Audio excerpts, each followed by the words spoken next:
श्री जगन्नाथ अष्टकम। श्री जगन्नाथ अष्टक की रचना श्री शंकराचार्य जी ने की है। इसको पढ़ने से बिल्कुल स्पष्ट प्रतीत हो जाता है कि शंकराचार्य जी भीतर से शिव जी हैं, अर्थात परम रसिक हैं, और केवल भगवान का आदेश पालन करने के लिए ही उन्होंने ये मायावाद का प्रचार किया था।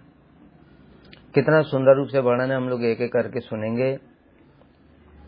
कदाचित कालिंदी तट विपिन संगीत करवो, मुदाभिरी नारी वदन कमला स्वाद मधुप, रमा शंभु ब्रह्मा अमरपति गणेशार्चित पदो, जगन्नाथ स्वामी नयन पथगामी भवतु मे। कदाचित कालिंदी, पहले हम लोग शब्दार्थ सुनते हैं, उसके बाद फिर उसके भावार्थ पर जाएंगे। कदाचित माने कभी कभी, कालिंदी तट, कालिंदी माने यमुना जी, यमुना जी के तट पर, विपिन अर्थात श्री वृंदावन धाम में, संगीतक रव, संगीतक माने संगीत, रव माने ध्वनि, नाद इत्यादि, जैसे कहते हैं पक्षी कलरव कर रहे हैं, तो रव माने उस प्रकार से ध्वनि, आवाज। तो यहाँ पर जो दो चीजें हैं, एक संगीतक रव और एक संगीतक करवह, दोनों ही ठीक है। कहीं पर आप लोग देखेंगे तो भ्रमित मत होना, संस्कृत में एक शब्द के कई सारे अर्थ होते हैं, तो कहीं पर संगीत करवह भी दिया है, जो संगीत की ध्वनि करते हैं, अथवा संगीतक रव, रव माने नाद, ध्वनि, वो भी ठीक है। मुदा माने आनंद पूर्वक, आभीरी माने वनिताओं के साथ, अर्थात कदाचित माने कभी कभी, कालिंदी यानी यमुना जी के तट पर श्री वृंदावन धाम में जो वेणु बजाते हुए आनंद पूर्वक गोपियों के साथ में आस्वादन करते हैं। आभीरी नारी, वदन माने मुख, कमलास्वाद, जिन गोपियों के जो श्रीमुख हैं वो मुख कमल के समान है। जैसे भंवरा कमल के ऊपर में बैठ करके रसास्वादन करता है, उसी प्रकार से मानो जो कृष्ण है वो भी इन गोपियों के मुख कमल का आस्वादन करते हैं। रमा शंभु ब्रह्मा अमरपति गणेशार्चित पदो, रमा माने लक्ष्मी जी, शंभु शिव जी, ब्रह्मा ब्रह्मा जी, अमरपति, अमर जो होते हैं देवता अमर होते हैं, इसलिए उनके पति अमरपति हो गए, इंद्र। पति कहने से उनके जो राजा हैं तो इंद्र हो गए, इंद्र। गणेश इत्यादि अर्चित पदों, जिनके चरण कमलों की पूजा करते हैं, किनके? भगवान श्री जगन्नाथ जी के। और यहाँ पर श्री शंकराचार्य जी विशेष रूप से क्या कह रहे हैं, जो जगन्नाथ जी हैं वो वृंदावन के ही कृष्ण हैं। जगन्नाथ स्वामी नयन पथगामी भवतु में, ऐसे श्री जगन्नाथ स्वामी मेरे नेत्रों के पथिक बन जाएं, अर्थात सब समय वो मेरे नेत्रों के सामने बने रहें। इस प्रकार से इसका ये शब्दार्थ हुआ। अब हम लोग भावार्थ सुनेंगे।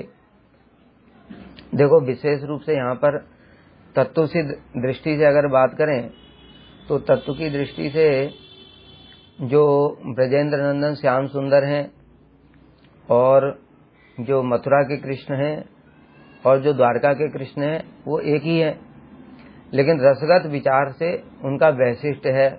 ब्रजेंद्र नंदन श्याम सुंदर में सभी 12 रस संपूर्ण मात्रा में है, मथुरा और द्वारका में वो ऐश्वर्य के साथ में विराजमान है। ऐश्वर्य संपूर्ण रूप से ब्रज में भी है, किंतु माधुर्य की अधिकता के कारण ब्रजवासियों के जो भाव हैं वो संपूर्ण रूप में मधुर ही हैं, अर्थात वो कभी भी कृष्ण को भगवान नहीं मानते, लेकिन मथुरा और द्वारका में उनको भगवान भी मानते हैं। तो यहाँ पर जो ये बातें कह रहे हैं, जो ब्रज की बातें हैं, तो उसको ऐसे समझना चाहिए। यद्यपि रसगत विचार से जगन्नाथ जी और जो ब्रजेंद्र नंदन श्याम सुंदर हैं उनमें तारतम्य है, किंतु एक दृष्टि होती है, जैसे श्री चैतन्य महाप्रभु जो कि स्वयं राधा जी के भाव में है, उस दृष्टि में सारा जगत ही कृष्णमय दिखाई देता है। इसलिए श्री चैतन्य महाप्रभु जब जगन्नाथ जी का दर्शन करते थे तो उनको प्रतिमा नहीं, तुम ही साक्षात ब्रजेंद्र नंदन, उनको ब्रजेंद्र नंदन श्याम सुंदर ही दिखाई देते। उनको चटक पर्वत, जो कि पर्वत भी नहीं है, एक बालू का ढेर है, टीला है, वह भी गिरिराज जी के रूप में दिखाई देता है। और जो समुद्र है वो भी उनको यमुना जी के रूप में दिखाई देता है। तो इस प्रकार से एक तो विचार होते जो हम लोग करते हैं विचार, तब तो ये सब तत्व की बातें और रस की बातें विचार होती हैं। लेकिन जो ऐसे प्रेमी भक्त हैं वो सब जगह पर ही अपने इष्ट के ही दर्शन करते हैं। तो इसी भावना में यहाँ पर जो ब्रजेंद्र नंदन श्याम सुंदर से जगन्नाथ जी का अभिन्नत्व दिखाया गया है। जब हम लोग तत्व विचार करते हैं तब बात अलग होती, तब हम लोग अलग अलग ही उनका विचार करते हैं। इसलिए बहुत सारे लोग यहाँ पर ये प्रश्न करें कि जगन्नाथ जी तो द्वारकाधीश हैं और यहाँ पर इनको इस प्रकार से क्यों कह रहे हैं। इसलिए हमने सबसे पहले इसी बात का ही सामंजस्य कर दिया है। अब आगे भावार्थ पर जाते हैं। जगन्नाथ जी बताया कदाचित कालिंदी तट विपिन संगीत करहो, इसमें स्पष्ट रूप से वर्णन है जो कालिंदी के तट पर और संगीत करवह माने संगीत लीला विलास इत्यादि करते हैं। ये लीला विलास इत्यादि क्या है, ये रास लीला से संबंध है। रास लीला में संगीत इत्यादि भी होता है। जब कृष्ण गोपियों के साथ में रास विलास करते हैं तो वहां पर सारे गंधर्व प्रकट हो जाते हैं, देवता प्रकट हो जाते हैं, और वो सब भी भगवान जैसे जैसे नृत्य इत्यादि करते हैं उसके अनुसार वो ताल सब देते हैं। तो बड़ा सुंदर मधुर मनोरम संगीत वहां पर होता है। तो इसलिए यहाँ पर कहते हैं कि जो वृंदावन धाम में यमुना जी के तट पर और रास और संगीत इत्यादि लीला करने वाले ये ब्रजेंद्र नंदन श्याम सुंदर ही हैं। मुदाभीरी नारी, आभीरी नारी मतलब आभीर कन्या जो है गोपियों को कहते हैं, गोप को आभीर कहते हैं। तो भगवान गोपियों के साथ में मधुर संगीत और रास विलास इत्यादि करते हैं।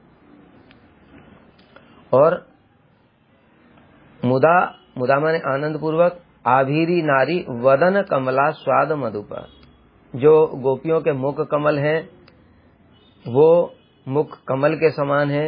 और मधुप क्या होता है, मधुप रस का आस्वादन करता है। जहाँ सुंदर कमल उसको दिखाई देता है उसी कमल के ऊपर में बैठ करके वह रसपान करता है। इसी प्रकार से श्री कृष्ण भी ये गोपियों के मुख रूपी कमल के लिए भंवरे के समान हैं, अर्थात वो नित्य निरंतर उनके रसास्वादन करते हैं, रस का पान करते हैं। इसलिए श्री राधा जी ने भी भ्रमर गीत में कहा है मधुप कितव बंधो, मधुप माने मधु का पान करने वाला भंवरा। तो वो कृष्ण ही स्वयं भंवरा वहां पर बन करके आए थे। इसलिए राधा जी उनको कटाक्ष कर रही है कि तू कपटी का बंधु है, तू भी कपटी वो भी कपटी, क्योंकि तू भी एक पुष्प पर बैठता है और उसके मधु का आस्वादन करता है, उसके बाद उड़ जाता है, फिर तुझे उससे कोई मतलब नहीं है। उसी प्रकार से वो कृष्ण भी तेरी तरह ही है, मधुप है, वो भी मधु का पान करता है, गोपियों के मुख कमल रूपी मधु का, और उसके बाद में वो मथुरा चला गया, हमको भूल गया। तो इस प्रकार से मधुप बोला गया है कृष्ण को, क्योंकि वो गोपियों के मुख कमल रूपी रस का आस्वादन करते हैं। मुदावीरी नारी वदन कमला स्वाद मधुप, रमा शंभु ब्रह्मा अमरपति गणेशार्चित पदु। अब देखो यहाँ पर दोनों चीजें आ गई। जैसे अभी हमने बताया कि जो कृष्ण है वो ब्रजेंद्र नंदन श्याम सुंदर है, लेकिन शंकराचार्य जी अपने भाव में आविष्ट होकर के फिर उन्होंने थोड़ा दूसरी लाइन में ऐश्वर्य भी उनका प्रकाशित किया है। क्या कह रहे हैं, रमा माने लक्ष्मी जी, शंभु ब्रह्मा, अमरपति अर्थात इंद्र, गणेश इत्यादि जितने भी देवतागण हैं वो सब अर्चित पदो आपके चरण कमलों की पूजा करते हैं, अर्थात वह अनंत कोटि ब्रह्मांड के स्वामी भी हैं। पहली बात में बताया कि वो परम रसिक हैं, तो इससे कोई ये ना समझे कि केवल रसिक ही हैं, ये भी समझना चाहिए कि वो रसिक के साथ साथ में भगवान भी हैं, अर्थात अनंत कोटि ब्रह्मांड के स्वामी भी हैं, इसलिए कोई उनके चरणों में अपराध ना करे।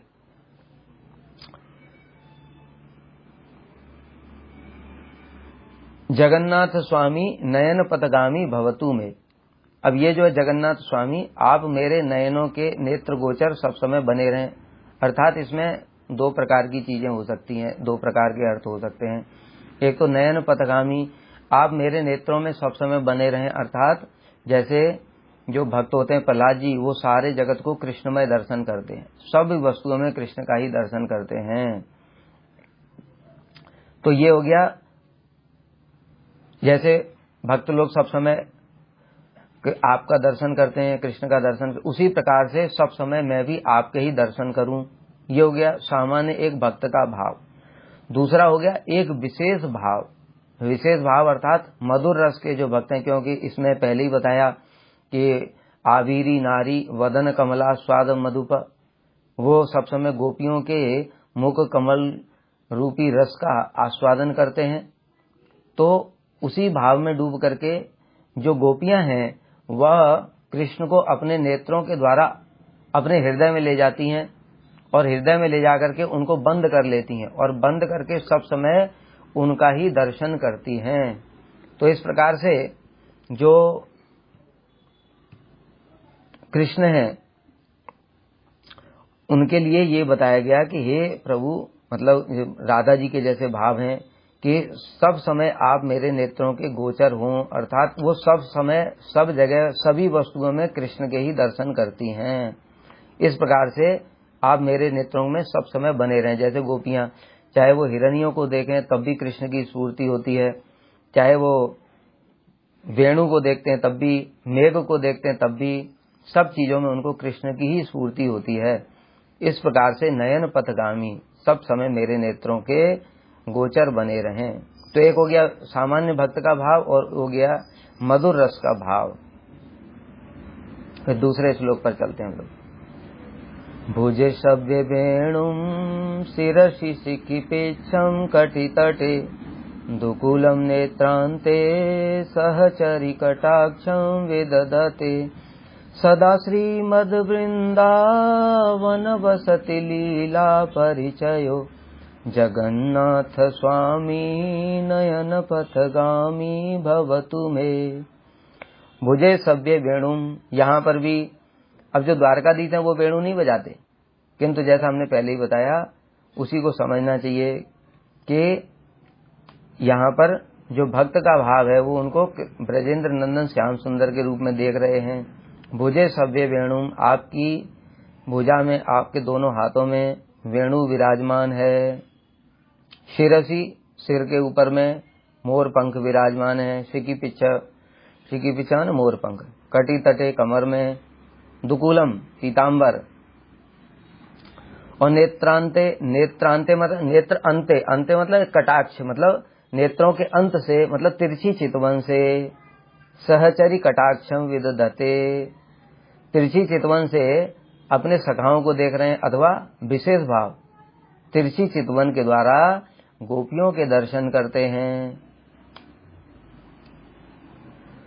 सदा श्रीमद् वृंदावन वसति लीला परिचयो, सदा मन सदैव, श्रीमद् वृंदावन धाम में वसति, आप वास करते हैं। किस प्रकार से? केवल वहां रहते नहीं, लीला परिचय, अनेक प्रकार की लीलाएं करते हुए वहां पर वास करते हैं। अनेक प्रकार की लीलाओं से मतलब सख्य रस, वात्सल्य रस और मधुर रस, और मधुर रस में भी सर्वोत्तम जो रास विलास लीला इत्यादि है, इन प्रकार की लीलाओं को करते हुए आप सब समय वृंदावन में वास करते हैं। ऐसे श्री जगन्नाथ स्वामी मेरे नेत्रों के गोचर हो जाएं। तो यहाँ पर पहले श्लोक में जो भगवान की लीलाओं का और उनके रस का वर्णन किया गया, दूसरे में उनके स्वरूप का वर्णन किया गया। वो किस प्रकार के हैं, किस प्रकार से दिखते हैं, उनका स्वरूप कैसा है। उनके हाथों में वेणु विराजमान है, बाएं हाथ में बंसी धारण किए हुए हैं। ये जो बंसी है ये साधारण नहीं है, सभी लोग जानते हैं ये बंसी ही कृष्ण की सबसे बड़ी शस्त्र है, अस्त्र है। सब कुछ इनका यही है। श्री सनातन गोस्वामी तो बृहद भागवत में यहाँ तक कह देते हैं कि जो बड़े बड़े पंडित लोग हैं वो भी कभी कभी मोहित हो जाते हैं आपकी बंसी को देखकर। वो कहते हैं ये कि कृष्ण भगवान है कि बंसी भगवान है, क्योंकि जो काम कृष्ण भी नहीं कर सकते वो काम तो बंसी कर रही है। कैसे? देखो, अभी 100 करोड़ गोपियां रास में उपस्थित हुई, तो जो 100 करोड़ गोपियां हैं उनके घर में क्या कृष्ण जा जाकर के दरवाजा खटखटाएंगे? सबके घर में जा जाकर के सबको बुलाएंगे रासलीला के लिए, भाई चलो आप? वो नहीं है, उनके लिए संभव ही नहीं है। लेकिन वेणु ऐसा ही करता है। वेणु सभी के घरों में जा जाकर के उनके कान रूपी द्वार से हृदय में प्रवेश कर जाता है, क्योंकि उसके लिए द्वार बंद है तो भी वो कान में घुस जाएगा, क्योंकि वंशी ध्वनि है। तो वह कान रूपी द्वार से भीतर प्रवेश कर जाता है और हृदय में जो रत्न है, हृदय रूपी रत्न जो गोपियों के हैं, उनको चुरा लेता है और चुरा करके बड़ी तेजी से भागता है। अभी ये कृष्ण के लिए बड़ा मुश्किल काम है, क्योंकि द्वार बंद है, वो कैसे भीतर जाएंगे? लेकिन वेणु चला जाता है।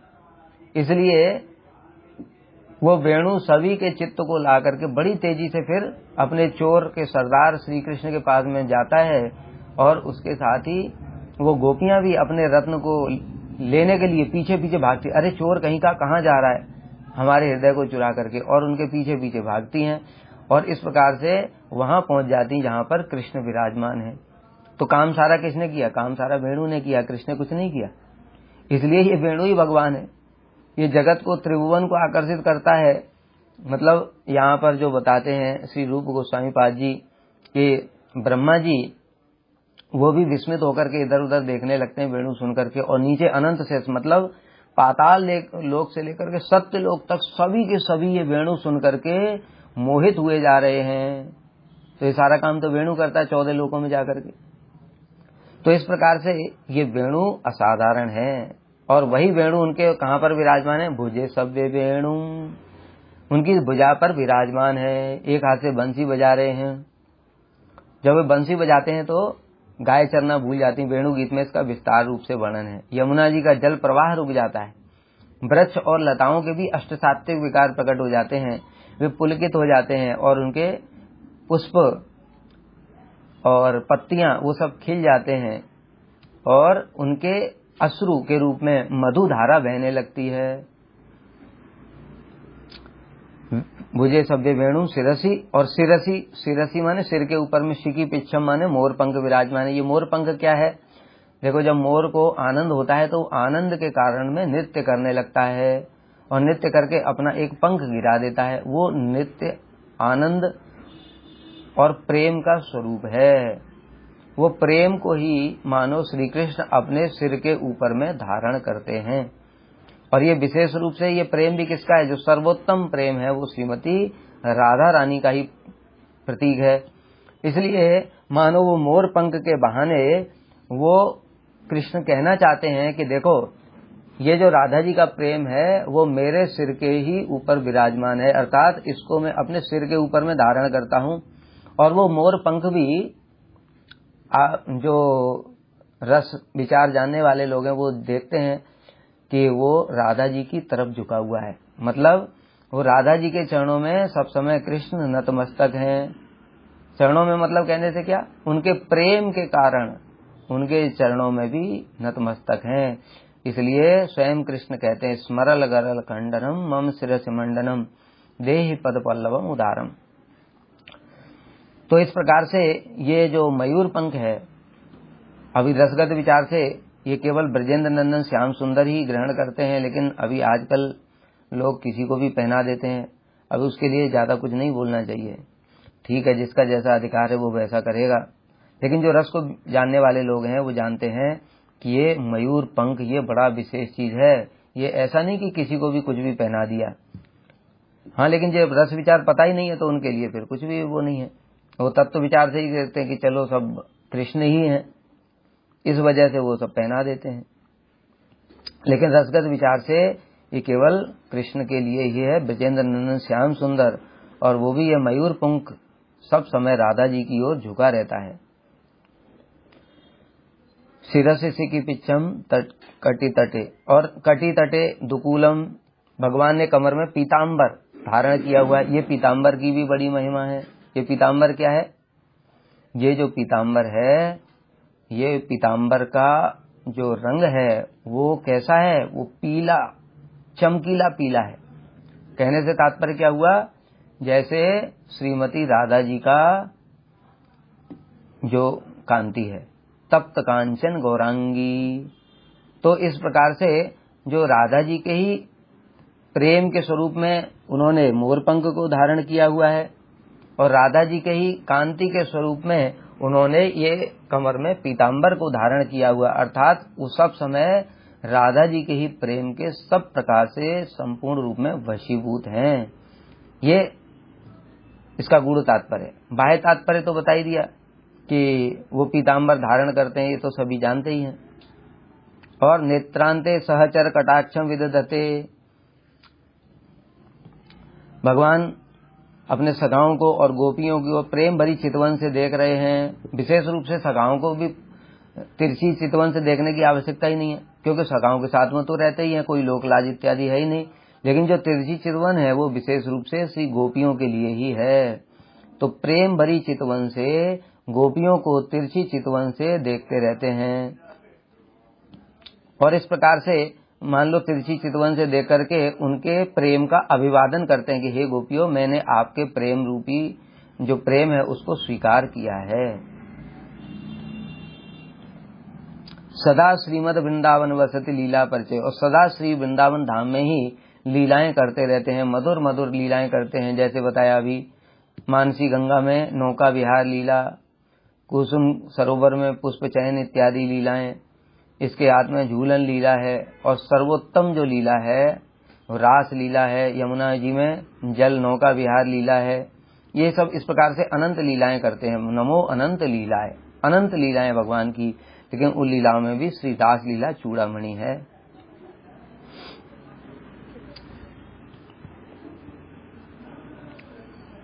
तीसरे श्लोक पर आते हैं। महाम्बोधिस्तीरे कनकरुचिरे नीलशिखरे वसन् प्रसादान्तः सहज बलभद्रेण बलिना सुभद्रमध्यस्थ सकलसुरसेवावसरदो जगन्नाथ स्वामी नयनपथगामी भवतु मे।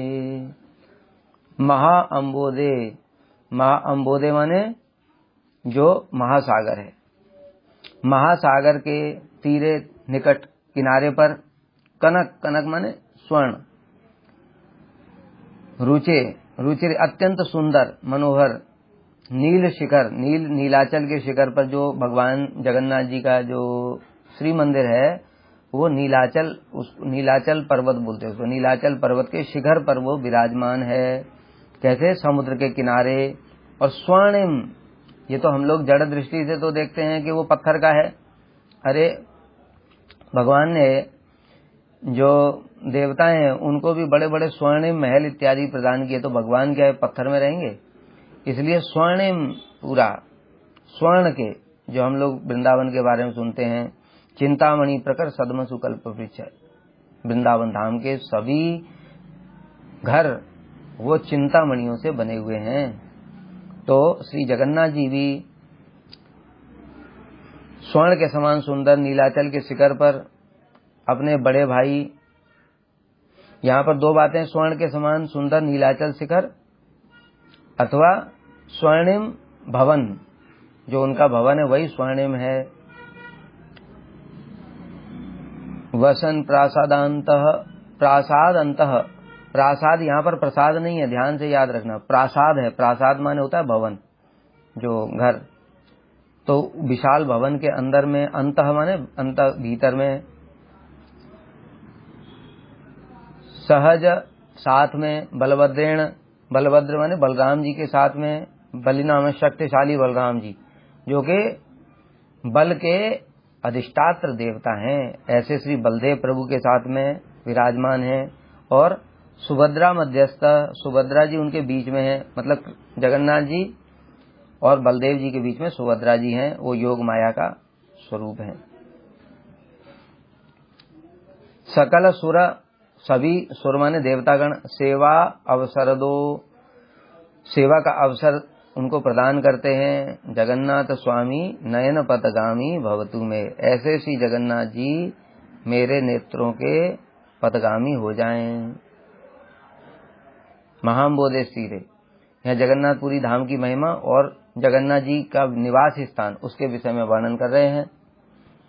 महाम्बोधे तीरे पहले ही बता दिया, जो महासागर के तट पर विराजमान है, विशाल समुद्र के किनारे भगवान का निवास स्थान है। कनक रुचिरे नील शिखरे, अत्यंत सुंदर नीलाचल पर्वत पर, चाहे ये कह लो चाहे स्वर्णिम नीलाचल पर्वत है, उसके अंदर में शिखर भगवान अत्यंत दिव्य भवन में वास करते हैं, अथवा सुंदर नीलाचल पर्वत है उसके स्वर्णिम अंदर में शिखर पर स्वर्णिम मंदिर है, उस मंदिर के अंदर में श्री जगन्नाथ जी निवास करते हैं। सहज बलभद्रेण बलिना, अर्थात पहले ही बता दिया हमने कि जो महाबलशाली श्री बलदेव प्रभु हैं उनके साथ में वो विराजमान है और बीच में सुभद्रा जी विराजमान है। इस प्रकार से श्री जगन्नाथ, बलदेव और सुभद्रा तीनों एक साथ विराजमान रहते हैं। इसलिए श्री जगन्नाथ जी का जो प्रणाम मंत्र है, नीलाचल निवासाय नित्याय परमात्मने बलभद्र सुभद्राभ्याम जगन्नाथाय ते नमः। नीलाचल निवासाय, जो अभी बता दिया, नीलाचल पर्वत के शिखर के ऊपर में जो विराजमान है। नित्याय परमात्मने, जो स्वयं परमात्मा है, अनंत कोटि ब्रह्मांड के स्वामी हैं। बलभद्र सुभद्राभ्याम, बलभद्र और सुभद्रा जी के साथ में जगन्नाथाय ते नमः, हे जगन्नाथ जी हम आपको प्रणाम करते हैं। ये जगन्नाथ जी का प्रणाम मंत्र है। जगन्नाथ, बलदेव, सुभद्रा तीनों का ही प्रणाम मंत्र है। विशेष बात है, सकल सुर सेवा अवसरदः, सभी देवताओं को भगवान सेवा का सुयोग प्रदान करते हैं। यहाँ सभी देवता आकर के जगन्नाथ जी की सेवा करते हैं। इसलिए वहाँ पर जब श्री मंदिर में देखते हैं कि वहाँ पर सारे देवता विराजमान है। वहाँ जो जगन्नाथपुरी के 5 महादेव हैं, जाम्बेश्वर, कपाल मोचन, लोकनाथ, मार्कंडेश्वर और नीलकंठेश्वर, ये 5 महादेव श्री मंदिर के अंदर ही विराजमान हैं। इसलिए अगर कोई 5 के अलग अलग दर्शन नहीं कर सकता है तो वहाँ पर ही, वहाँ कल्प वृक्ष के पास में ही ये 5 महादेव विराजमान हैं, उनके दर्शन कर लेने चाहिए। तो 5 स्वरूपों में जो महादेव हैं, जो जगन्नाथपुरी की चारों तरफ से रक्षा करते हैं, वो 5 रूप में जगन्नाथ जी के भीतर भी सेवा कर रहे हैं। वहाँ पर सारे के सारे जो विमला देवी हैं वो उनकी सेवा के लिए वहाँ पर भीतर में विराजमान हैं। इस प्रकार से वहाँ पर गणेश जी विराजमान हैं। यह सारे देवता भीतर में जगन्नाथ जी के मंदिर के भीतर में अन्य अन्य जो छोटे छोटे मंदिर हैं वहाँ पर विराजमान है। किस लिए? जगन्नाथ जी की सेवा करने के लिए। जगन्नाथ जी की जो रसोई है वहाँ पर हम देखेंगे गंगा जी और यमुना जी वो भी प्रकट हैं, वो जगन्नाथ जी की सेवा करने के लिए। तो इस प्रकार से सारे देवता वो सब जगन्नाथ जी की सेवा करते हैं।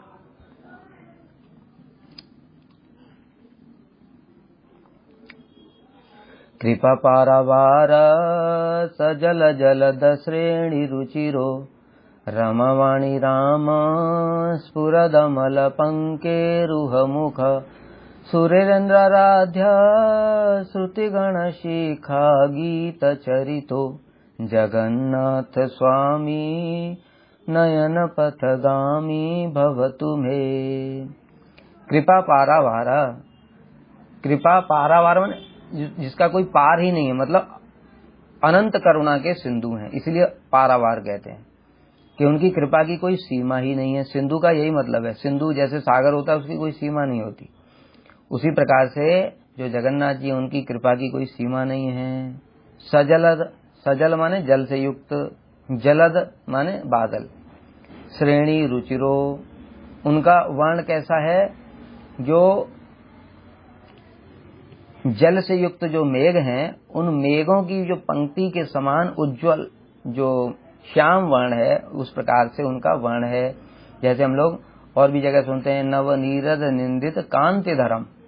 यद्यपि ऐसी तुलना की गई है लेकिन वास्तव में निंदित, उनकी कांति को वो पराभूत करने वाले हैं। किसी के साथ भी, इस जगत की किसी वस्तु के साथ भी भगवान की किसी भी वस्तु की तुलना नहीं हो सकती, क्योंकि इस जगत की बात नहीं, अनंत कोटि ब्रह्मांड में जितना भी सौंदर्य है वो भगवान का एक अंश भी नहीं है। तो भगवान जो स्वयं है उनका एक अंशी का और अंश की तुलना हम कैसे कर सकते हैं? केवल इस विचार से हम वो तुलना करते हैं धर्मी का जो धर्म है, मतलब जैसे अग्नि है, विशाल अग्नि, उसके अंदर में दायिका शक्ति है, और एक जो अग्नि की चिंगारी है उसके अंदर भी दायिका शक्ति है। तो इस कारण से दोनों के अंदर वो चीज है। इसी प्रकार से हम लोग यहाँ पर भगवान की तुलना कर देते। जैसे कमल है, कमल के साथ में भगवान के मुख की तुलना करते हैं। कमल क्या इतना सुंदर, तो भगवान का मुख तो बहुत सुंदर है, लेकिन कमल के अंदर भी सौंदर्य है। इस प्रकार से विकसित कमल के साथ में भगवान के मुख की तुलना करते हैं। इसी प्रकार से यहाँ समझना चाहिए कि जो मेघ के समान जिनकी अंग कांति है, रमा लक्ष्मी जी, वाणी माने सरस्वती जी, राम विहार करने वाले, जो रमा माने लक्ष्मी और सरस्वती जी के साथ में विहार करने वाले हैं, जिनका श्रीमुख पंकेरुह मुख स्फुरत अमल, पंकेरुह मुख खिला, स्फुरत में विकसित, अमल माने अत्यंत निर्मल, पंकेरुह पंक माने कीचड़ होता है, कीचड़ में जो निकलता है वो कमल। तो उनका श्रीमुख विकसित निर्मल कमल के समान है। सुरेंद्रई सुर इंद्रई, देवताओं के भी जो इंद्र हैं उनके द्वारा आराध्य, देवेंद्र देवताओं के भी और स्वामी जो और देवता गण है, जैसे ब्रह्मा इत्यादि, शिव इत्यादि, ये सब इन सब के भी आराध्य हैं। और श्रुतिगण शिखा गीत चरितो, श्रुतिगण माने श्रुतियां, श्रुतियों का समूह, उनके शिखा माने उनकी जो सर्वोत्तम जो श्रुतियां हैं, अर्थात जो उपनिषद इत्यादि हैं, उनके शिरो, उनमें जिनके महिमा दिव्य चरित्र का गान किया गया है। जैसे हम लोग देखते हैं श्री रूप गोस्वामी पाद जी ने बताया, निखिल श्रुति मौल रत्नमाला द्वित नीराजित पाद पंकजांत। निखिल श्रुतियां, सभी श्रुतियां, उनकी मौली शिरोमणि जो श्रुतियां हैं, मतलब निखिल श्रुतियों में कहने से कर्म परक श्रुतियां आ गई, ज्ञान परक श्रुतियां आ गई, योग परक आ गई, भक्ति, सभी श्रुतियां आ गई। उनमें जो मौली है वो भक्ति परक श्रुतियां हो गई। उन भक्ति परक श्रुतियों की भी अगर एक मौली रत्नमाला, उनके एक रत्नमाला जो उनकी शिरोमणि जो श्रुतियां, उनसे एक माला बनाई जाए रत्नों की, वो भी नाम प्रभु के चरण कमलों की अग्रभाग की आरती करते हैं। अर्थात नाम स्वयं कृष्ण ही है, अर्थात श्रुतियां सभी भगवान के चरण कमलों की अंग कांति के, जो नख की अग्रभाग की अंग कांति की आरती उतारते हैं सारे श्रुतियां। इस प्रकार से, इसी प्रकार से यहाँ पर भी कह रहे हैं। तो कृपा पारावार, भगवान कृपा के अथाह समुद्र हैं। जैसे समुद्र की कोई सीमा नहीं होती, वैसे भगवान की कृपा की भी कोई सीमा नहीं। मतलब वो कोई भी विचार नहीं करते, छोटा बड़ा पापी पतित किसी चीज का भी विचार नहीं करते। हम लोग देखते हैं कैसे भगवान कैसे पतित पावन है। ये भक्त थे सालवेग, वो उनकी जो माता जी थी देवदासी थी, एक मुस्लिम शासक ने जबरदस्ती उनसे विवाह कर लिया, तो सालवेग का जन्म हुआ। अब वो बाल्यकाल से ही सालवेग को जगन्नाथ जी की महिमा सुनाया करती थी, तो उनके सालवेग के हृदय में बड़ा दिव्य तीव्र उत्कंठा हुई जगन्नाथ जी के दर्शन करने के लिए। किंतु जगन्नाथपुरी जब आए तो जगन्नाथपुरी में आकर के उनको दर्शन नहीं करने दिया गया, क्योंकि वो तो मुसलमान हैं, इसलिए उनको भीतर नहीं प्रवेश दिया गया। तो बाहर ही बैठ गए, और बाहर बैठ करके जगन्नाथ जी की बड़ी सुंदर सुंदर स्तुतियां करने लगे। जगन्नाथ जी देखो कितने दयालु हैं कि जगन्नाथ जी स्वयं ही भीतर से बाहर में उनके लिए प्रकट हो गए, इसलिए कृपा पारा, उनके कृपा की कोई सीमा ही नहीं, इसलिए उनका नाम ही हो गया पतित पावन। तो जो लोग मंदिर के भीतर में जा नहीं सकते हैं, वे मंदिर के बाहर में श्री पतित पावन का दर्शन कर सकते हैं। पतित पावन के दर्शन से ही जगन्नाथ जी के दर्शन का फल प्राप्त हो जाता है। इसलिए पतित पावन, उनकी बहुत सारी और भी लीलाएं हैं पतित पावन वाली, कृपा वाली, कि वो कोई भी छोटा बड़ा नहीं देखते। कृपा पारावार सजल जलद, ये तो बता ही दिया कि भगवान का स्वरूप जो उनका श्याम वर्ण है वो जल से भरे हुए मेघों के समान अत्यंत निर्मल है और सच्चिदानंदमय है। ईश्वरदमल पंकेरो मुख, भगवान का मुख निर्मल खिले हुए कमल के समान सुंदर है। कमल के साथ क्यों तुलना की गई? क्योंकि कमल अत्यंत विकसित जो होता है, बड़ा सुंदर प्रतीत होता है और वो आकर्षित करता है चित्त को, जैसे कृष्ण भी सबके चित्त को आकर्षित करते हैं। और उसके अंदर में मधु होता है, रस होता है। उसी प्रकार से जो कृष्ण है उनके भी मुख में रस है। मुख कमल के रस का गोपियां निरंतर पान करती रहती हैं, जो कि यहाँ पर मथुरा की रमणियों ने बताया। गोप्य किम आचर जो मथुरा की रमणियां कह रही हैं कि ये जो गोपियां हैं इनका क्या सौभाग्य है। दृग्विः पिबंत अनुस्वाभिनो दुरापम एकांत धाम यशसा श्रिय ऐश्वर्यस्य। ये जो गोपियां हैं निरंतर कृष्ण के सौंदर्य का पान करती रहती हैं, जो कि एकांत आश्रय है समस्त यश, समस्त श्री और समस्त ऐश्वर्य। तो जो कृष्ण का सौंदर्य है वो इन सब का एक, जो श्री विग्रह है वो इन सब का एकांत आश्रय है। और गोपियां निरंतर अपने नेत्रों के द्वारा उनका मधु पान करती रहती हैं। इसलिए यहाँ जो कृष्ण हैं, जो जगन्नाथ जी हैं, उनका जो मुख है वो कमल के समान वर्णन किया गया है। गोप्य तप किमचरन यदमुष्य रूपम लावण्य सारम समूर्धम अनन्य सिद्धम दृग्भिः पिबंत अनुस्वाभिनवम दुरापम एकांत धाम यशसा श्रिय ऐश्वर्यस्य। गोप्य तप किमचरन, ये गोपियों ने क्या तप किया है। यदमुष्य रूपम लावण्य सारम, ये जो कृष्ण का रूप है ये समस्त लावण्य का सार है और एकांत आश्रय है यश का, श्री का और ऐश्वर्य का। इसको गोपियां निरंतर पान करती रहती हैं। इसलिए कृष्ण के जो मुख है उसकी कमल से तुलना की गई है। रमा वाणी राम, रमा सरस्वती श्री भू लक्ष्मी इत्यादि शक्तियां उनकी सब समय सेवा और स्तुति करती रहती हैं। और समस्त देवताओं के राजा इंद्र और उन इंद्रों के भी जो देवता हैं, मतलब ब्रह्मा शिव इत्यादि, वो सब भी भगवान की पूजा करते रहते हैं। और श्रुतिगण शिखा गीत चरिता, मतलब पहले ही बता दिया, जो श्रुतियों की भी जो मौली श्रुतियां हैं, जो भक्ति परक श्रुतियां हैं, उपनिषद इत्यादि हैं, वे उन सब में भी उनकी महिमा गान की गई है। ऐसे श्री जगन्नाथ स्वामी हमारे नयन पथिक हो जाएं।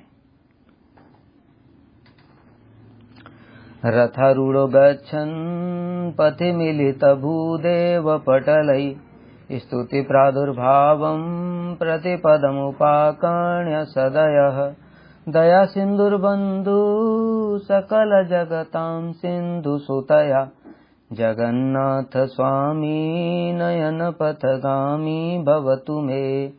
अभी इसके पहले श्लोक में गया था कृपा पारावारः, वो कृपा के सागर हैं।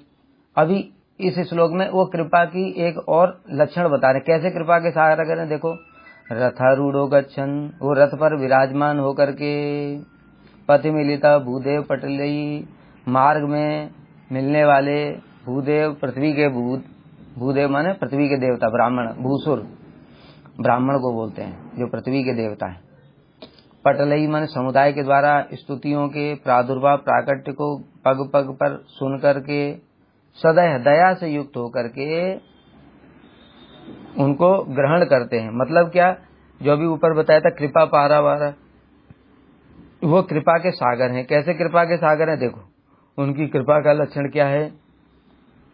स्वयं जो भगवान हैं वो अपने भवन को छोड़ करके, अर्थात श्री मंदिर को छोड़ करके रथ के ऊपर विराजमान होकर के बाहर भक्तों को दर्शन देने के लिए जाते हैं।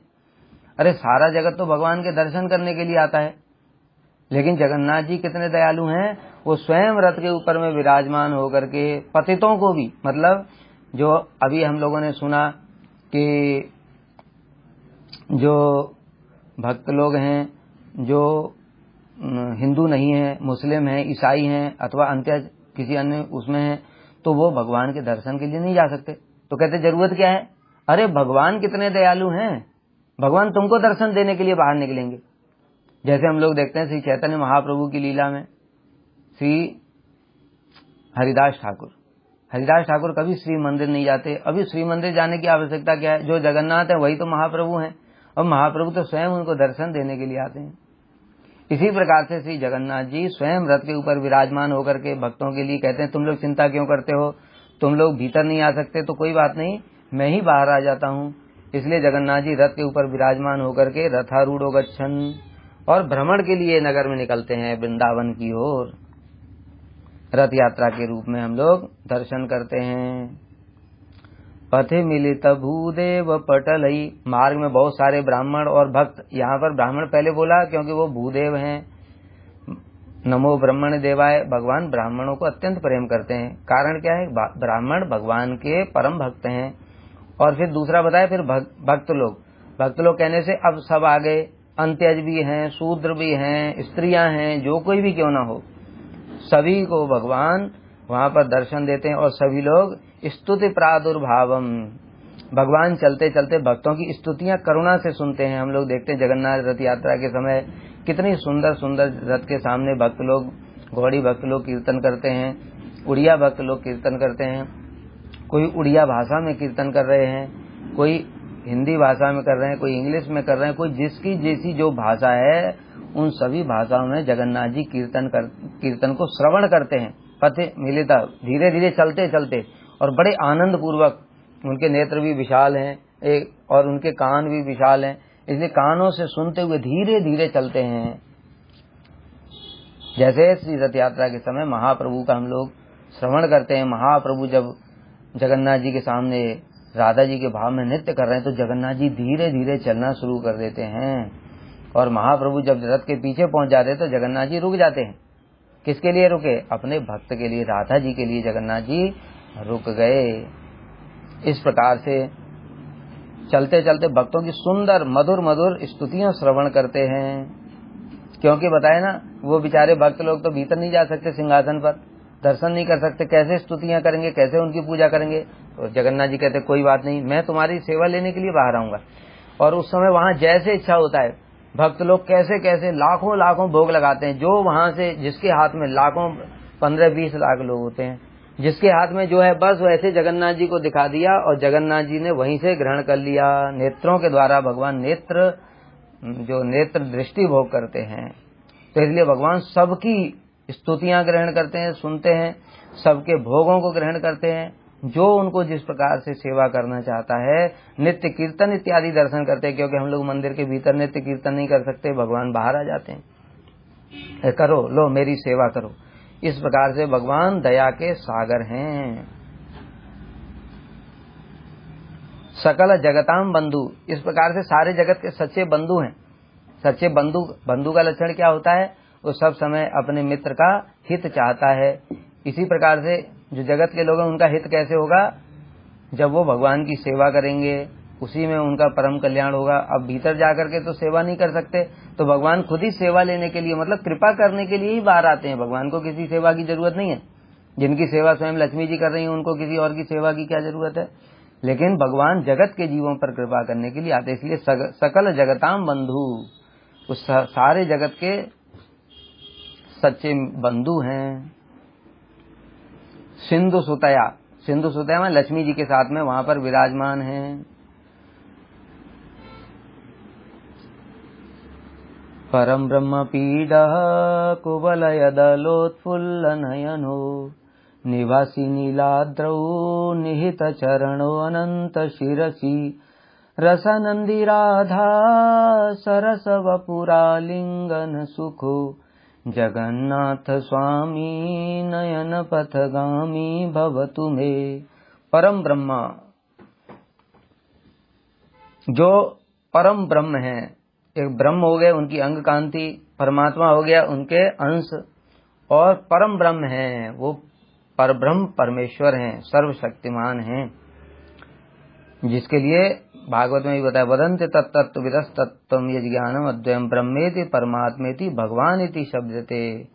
जो तत्वविद लोग हैं वो एक ही तत्व को 3 रूपों में जानते हैं। ब्रह्म उनकी अंग कांति है, परमात्मा उनका अंश है और स्वयं भगवान है।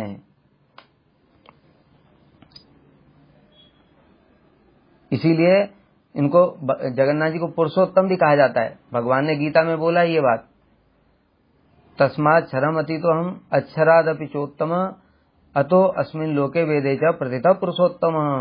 मैं ये जो ब्रह्म है इससे भी श्रेष्ठ हूँ, ये जो परमात्मा है इससे भी श्रेष्ठ हूँ। इसीलिए लोके वेदे च, लोके माने जगत में, वेदे माने शास्त्रों में, वेद में भी और वेद शास्त्रों में भी और इस जगत में भी मैं पुरुषोत्तम नाम से विख्यात हूँ। इसलिए उनके धाम का नाम ही है पुरुषोत्तम क्षेत्र और ठाकुर जी का नाम है श्री पुरुषोत्तम देव। तो इस प्रकार से परम ब्रह्मा वो मुकुटमणि पर ब्रह्म स्वरूप हैं। कुवलय, कुवलय माने नील कमल दल खिले हुए नेत्र हैं, उनके नेत्र युगल नील कमल दल के समान खिले हुए हैं। प्रसन्न चित्त हैं। क्यों इस प्रकार से उनके नेत्र खिल गए हैं? कृष्ण के नेत्र कब खिल जाते हैं? जब वो राधा जी का दर्शन करते हैं। इसलिए जो जगन्नाथ जी हैं वो हैं तो कृष्ण द्वारका के, किंतु राधा भाव विरहित हैं, अर्थात राधा जी के भाव में डूबने के कारण ही तो उनको ऐसा स्वरूप हो गया। उनका स्वरूप ऐसा कैसे हो गया? कृष्ण जब ब्रज की लीलाओं को सुन रहे थे, ये तो बड़ी लंबी कथा है, आप लोग जगन्नाथ रथ यात्रा में पढ़ सकते हैं। तो जब कृष्ण जगन्नाथ ये ब्रज की लीलाओं को श्रवण कर रहे थे, सुनते सुनते इतना प्रेम उनके हृदय में हुआ। जब राधा जी की महिमा को सुना तो वो अपने जो स्वरूप है उसको धारण ही नहीं कर पाए और उनका स्वरूप प्रेम के कारण विकृत हो गया और विकृत होकर के उनका ऐसा शरीर हो गया जैसा कि हम लोग देखते हैं जगन्नाथ जी का। तो इसलिए उनके जो विकसित नेत्र हैं, विकसित नेत्र ऐसे कैसे हो गए? राधा जी के प्रेम में विकसित हो गए। इसलिए नेत्र युगल नील कमल दल के समान खिले हुए। निवासी नीलाद्रौ, नीलाद्र मतलब अद्र माने पर्वत, नील पर्वत में, नीलाचल के शिखर में वास करने वाले हैं। निहित चरणों अनंत शिरसी, निहित माने स्थापित, चरण उनके चरण के नीचे अनंत शेष विराजमान है, अर्थात जो अनंत शेष के ऊपर में विराजमान रहते हैं, उनके सिर के ऊपर में अपने चरणों को धारण करते हैं। रसानंदी राधा सरस वपुरालिंगन सुखो, रस का आनंद लेने वाले राधा जी, रस से युक्त, वपु माने शरीर, आलिंगन करें। जो श्रीमती राधिका जी के सरस शरीर के आलिंगन से ही जिनको परम सुख प्राप्त होता है, मतलब अन्य किसी के द्वारा भी उनको उस प्रकार का सुख प्राप्त नहीं होता जैसा कि राधा जी के आलिंगन से सुख प्राप्त होता है। इसके कितने सारे प्रमाण। कुसुम सरोवर में पुष्प चयन लीला है, उसमें कृष्ण छुप जाते हैं, राधा जी आती हैं, एक डाल के पीछे छुप जाते हैं जिसमें बहुत सारे पुष्प हैं, उसके ऊपर में उसको झुका देते हैं अपने पैरों के द्वारा, चरणों के द्वारा। राधा जी उस डाल को पकड़ करके और पुष्प चयन करती हैं और उसके बाद में कृष्ण वहां से उछल के कूद करके नीचे आ जाते हैं, तो वो डाल ऊपर उड़ जाती है और राधा जी लटक जाती हैं हवा में और अपनी सखियों को बुलाने लगती हैं और कृष्ण नीचे उतर करके उनको आलिंगन कर लेते हैं, उनको गोद में उठा लेते हैं। इस प्रकार से राधा जी को आलिंगन के द्वारा ही उनको सुख प्राप्त होता है। दूसरा उदाहरण नौका विहार लीला में मानसी गंगा में नाविक बन करके आ गए। अब सभी गोपियों जब बीच में पहुंची तो कृष्ण कहने लगे, भैया नौका तो डूब रही है, अपने घड़े फेंको। घड़े फिकवा दिए, उनके अलंकार इत्यादि फिकवा दिए। उसके बाद भी कृष्ण को सुख नहीं हुआ क्योंकि अभी राधा जी का स्पर्श नहीं हुआ। तब फिर उन्होंने नौका को बड़ी जोर से हिलाया और उसी समय राधा जी ने उनको भय के कारण पकड़ लिया, आलिंगन कर लिया और उसके बाद में नौका स्थिर हो गई। क्यों? क्योंकि उनको आनंद हो गया। इस प्रकार से सब समय राधा जी के आलिंगन के द्वारा ही उनको सुख प्राप्त होता है। इसीलिए श्री राधा विनोद बिहारी तत्वाष्टक में भी हमारे परम गुरुदेव ने इसी तत्व को प्रकाशित किया। राधा चिंता निवेशन यस्य कांतिर विलोपिता, श्री कृष्ण चरणम वंदे राधा आलिंगित विग्रह। राधा आलिंगित विग्रह, जो विग्रह राधा जी के द्वारा आलिंगित है, अर्थात जो श्याम वर्ण के हैं, किंतु जब राधा जी ने उनको आलिंगन किया तो उनकी कांति गौर वर्ण की हो गई। ऐसे कृष्ण हैं। रसराज महाभाव के रूप में भी, श्री रामानंद राय संवाद में भी यही तत्व प्रकाशित हुआ है कि रामानंद राय ने देखा,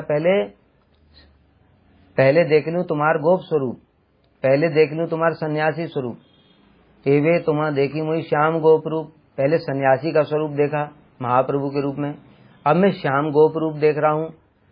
और तार सम्मुख देखी कांचन पंचालिका, तार गौर कांते तुम्हार सर्वांग ढका। उसके सामने में कांचन पंचालिका मतलब तप्त कांचन गौरवर्ण की एक सुंदर स्त्री देख रहा हूं, और मैं देख रहा हूं कि उस स्त्री ने आपके समस्त अंगों को ढक लिया है। प्रभु ये क्या स्वरूप है। और उसको देखते ही प्रेम के कारण रामानंद राय मूर्छित होकर के गिर पड़े। तो इस प्रकार से सब समय रसानंदी राधा सरस अवपुरा लिंगन सुको, राधा रानी के साथ प्रेम रस का आस्वादन करते हैं और राधा जी के आलिंगन के द्वारा ही जिनको सुख प्राप्त होता है, अन्य किसी के द्वारा नहीं। इसलिए रासलीला में 100 करोड़ गोपियां होने पर भी जब राधा जी ने रास को छोड़ दिया तो कृष्ण ने भी रास को छोड़ दिया।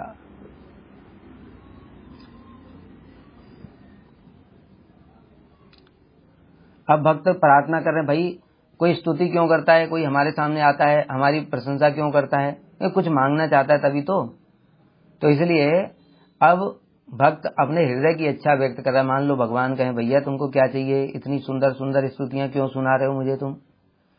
तब भक्त कह रहे हैं, न वयाचे राज्यम न च कनक माणिक्य विभवम, न याचे हम रम्याम सकल जन काम्याम वरवधूम, सदा काले काले प्रमथ पतिना गीत चरितो, जगन्नाथ स्वामी नयन पथगामी भवतु मे। नवे याचे राज्यम, मुझे राज्य की कोई कामना नहीं है। मान लो क्योंकि जगत के लोग अधिकतर राज्य चाहते, तो भगवान जगन्नाथ जी का अच्छा ठीक है मैं तुमसे प्रसन्न हूँ, मैं तुम्हें राज्य दे दूं। कहते नहीं प्रभु ये नहीं चाहिए। तो फिर क्या चाहिए, सोना दे दूं, कनक माणिक्य विभवम, प्रभु मुझे संसार का स्वर्ण मणि माणिक्य ये सब वैभव भी नहीं चाहिए। अच्छा ये भी नहीं चाहिए, जिन लोगों को ये भी नहीं चाहिए, जैसे मुनि लोग होते हैं वो भी नारी चरित्र लोलुपा, मुनियों भी नारी चरित्र लोलुपा, सुंदर स्त्री के वशीभूत सभी हो जाते हैं। चलो मैं तुम्हें एक सबसे सुंदर ब्रह्मांड की सुंदरी स्त्री दे देता हूं। तो कह रहे हैं, न याचे हम रम्याम सकल जन काम्याम वरवधूम, प्रभु सकल जन सभी के द्वारा वांछनीय सुंदरी नारी को भी मैं नहीं चाहता। तो फिर क्या चाहते हो, सदा काले काले प्रमथ पतिना गीत चरितो, सब समय जो भगवान के गीत हैं, जो भगवान की स्तुतियां हैं, जो भगवान की महिमा है, वो सब समय जिन भगवान की सब समय स्तुतियां कीर्तन गाए जाते हैं, ऐसे भगवान ही मेरे नेत्रों के पथिक हो जाएं। मतलब सब समय आप ही मेरे हृदय में स्फुरित हों और मैं सब समय आपके ही कीर्तन करता रहूं, आपकी स्तुतियां गान करता रहूं। मुझे इस जगत की कोई भी वस्तु नहीं चाहिए। अथवा एक और ये बात है, सदा काले काले प्रमथ पतिना, प्रमथ पति कहते हैं शिव जी को, क्योंकि प्रमथ माने भूत प्रेत पिशाच इत्यादि योगी, इस प्रकार से जो लोग हैं उनको कहते हैं प्रमथ। तो प्रमथ पतिना, उनके पति कौन है, श्री शिव जी। तो सदा काले काले प्रमथ पतिना अर्थात सब समय शिव जी जिनके चरित्र को गान करते हैं। किसके चरित्र को, श्री जगन्नाथ जी के चरित्र को, श्री कृष्ण के चरित्र को। तो सब समय शिव जी जिन चरित्र को गान करते हैं, वही जो भगवान है वो मेरे नेत्रों के पथिक हो जाएं। यहाँ शिव जी के लिए क्यों बताया, शिव जी का ही नाम क्यों लिया, क्योंकि निम्नगा नाम यथा गंगा देवा नाम अच्युतो तथा वैष्णवा नाम यथा शंभु पुराणा नाम इदम तथा। वैष्णव शिरोमणि है शिव जी। जैसे नदियों में गंगा जी श्रेष्ठ है, देवताओं में भगवान अच्युत श्रेष्ठ हैं, वैष्णवों में शिव जी श्रेष्ठ हैं, इसी प्रकार से पुराणों में श्रीमद् भागवत पुराण सबसे श्रेष्ठ है। इसलिए वैष्णवा नाम यथा शंभु, शिव जी जो वैष्णव शिरोमणि हैं, वो जिनके चरित्र गान करते हैं, वही ऐसे श्री जगन्नाथ जी मेरे नेत्रों के पथिक हो जाएं, वही मैं चाहता हूँ। ये भक्त की यही अभिलाषा होती है। जो भगवान कपिल देव कहते हैं, सालोक के साष्टी सारूप सामीप एकत्वम अप्युत दीयमानम न गृणन्ति बिना मत सेवनम जना। हे माता, मेरे भक्त लोग सालोक के साष्टी, सारूप, सामीप, साइज, ये 5 प्रकार की जो मुक्तियां हैं देने पर भी ग्रहण नहीं करते, तो फिर वो क्या चाहते हैं? वो मेरी सेवा चाहते हैं। इसी प्रकार से यहाँ पर भी भक्त प्रार्थना कर रहे हैं कि सब समय में आपके चरित्रों का ही गान करता रहूं। अब इस श्लोक में भक्त अपनी दीनता को प्रकाशित कर रहे हैं। यद्यपि जो भगवान की इस प्रकार की स्तुतियां करेगा वो कभी बद्ध नहीं हो सकता, लेकिन फिर भी दीनता पूर्वक ऐसा भक्त लोग गान करते, जैसे ठाकुर भक्ति विनोद गान करते हैं, गोपीनाथ विषयी दुर्जन सदा पापे रत, किछु नहीं मोर गुण। मैं विषयी दुर्जन हूँ, पापों में रत हूँ, मेरा कोई गुण नहीं है। इसी प्रकार से हर तुम संसारम द्रुततरम सारम सुरपते, हर तुम पापानां विततिम परां यादवपते, अहो दीननाथे निहित चरणो निश्चितमिदं, जगन्नाथ स्वामी नयन पथगामी भवतु मे। हर लो प्रभु, क्या?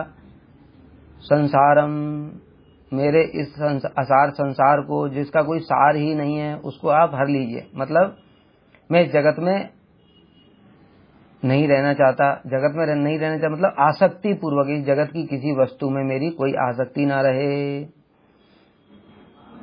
जैसे श्री वृत्रासुर जी प्रार्थना करते हैं, ममोत्तम श्लोक जनेषु सख्यम संसार चक्रे भवत स्वकर्म भी तन माया आत्मात्म दार्गेषु आसक्त चित्तस्य नाथ मुया। हे प्रभु, अगर अपने कर्म फल के कारण मैं संसार में बार बार भी आ जाऊं तो एक ही प्रार्थना करता हूं कि मेरा सब समय आपके भक्तों के साथ में सख्य भाव बना रहे, और इस घर में, पुत्र पत्नी परिवार में और संसार की किसी वस्तु में मेरी आसक्ति ना रहे। इसी प्रकार से यहाँ प्रार्थना कर रहे हैं। सूरपते, हे देवताओं के पति, हे यादव पते, हर तुम पापानां विततिम परम यादव पते, मेरे अनंत पाप हैं, इसलिए उन समस्त पापों को आप नष्ट कर दो। अहो दीने नाते, भगवान पूछें भाई मैं क्यों कर दूं? तो कह रहे हैं अहो दीने नाते, क्योंकि आप ही तो दीनों के अनाथ हैं और मैं सबसे बड़ा दीन हूं। मत समो नास्ते पापात्मा ना अपराधी च कश्चन, परिहार्य अपि लज्जा में किम ब्रुवे पुरुषोत्तम। कितनी सुंदर प्रार्थना कर रहा है भगवान। ये हम लोग अर्चन के समय ये जरूर करना चाहिए। मत समो नास्ते पापात्मा, मेरे समान कोई पापात्मा नहीं है, ना अपराधी च कश्चन, और मेरे समान कोई अपराधी भी नहीं है। परिहार्य अपि लज्जा में, मुझे तो प्रार्थना करने में भी लज्जा बोध हो रहा है, इतने मेरे पाप और अपराध हैं। किम बुर्वे पुरुषोत्तम, हे प्रभु मैं आपसे और क्या कहूँ। इसी प्रकार से यहाँ पर कह रहे हैं आप मेरी पापों की समस्त श्रेणी को हर लो, क्योंकि दीन अनाथ, आप दीन और अनाथ के ऊपर ही अपने चरणों को स्थापित करने वाले हैं। आप दीनों के नाथ हैं। जो कुंती देवी हैं वो प्रार्थना कर रही हैं, जन्म ऐश्वर्य सुत श्री भी एदमान भवत मान, न्यायवारती वे धातु त्वाम अकिंचन गोचर। जन्म ऐश्वर्य श्रुत श्री भी एदमान मदह पुमान, जिसको जन्म ऐश्वर्य श्रुत और श्री ये 4 चीज का अभिमान है, वो कभी भी आपके दर्शन नहीं कर सकता, आपकी कृपा को प्राप्त नहीं कर सकता। क्यों? क्योंकि त्वाम अकिंचन गोचर, आप तो अकिंचनों के गोचर हैं, मतलब दीनों के नाथ हैं, और इनको तो अभिमान है 4 चीजों का। तो जिसके अभिमान है उसके आप नाथ कैसे हो सकते हैं? उसकी नाथ तो माया ही है। लेकिन भगवान किसके नाथ हैं? जो अकिंचन हैं, इस जगत की किसी वस्तु में जिनकी आसक्ति नहीं। अकिंचन कहने से मतलब भिखारी नहीं हो गया। अकिंचन में कहने से मतलब जो इस जगत में किसी वस्तु के प्रति आसक्त नहीं है, केवल भगवान के चरण कमलों को ही अपनी संपत्ति मानता है, वही अकिंचन है। तो भगवान ऐसे दीनानाथ हैं, अकिंचन गोचर हैं। इसलिए आप दीनों के अनाथ, दीन और अनाथों के ऊपर ही अपने चरणों को स्थापित करते हैं। ऐसा जिनका निश्चित व्रत है वे मेरे नयन के पथिक बन जाएं।